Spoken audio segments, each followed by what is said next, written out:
How to fix photo mode missing on TikTok. Hi everyone, this is Susan from Create, Login and Delete, and now let's get started. First of all, open your App Store and search for TikTok here. Then make sure that your TikTok is updated to its latest version. If you see the option of update, tap on it and then update your application as soon as possible.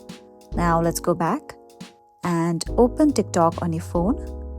Okay, here we go. Now tap on the hamburger icon on the top right corner, then tap on settings and privacy, then scroll down below and tap on report a problem.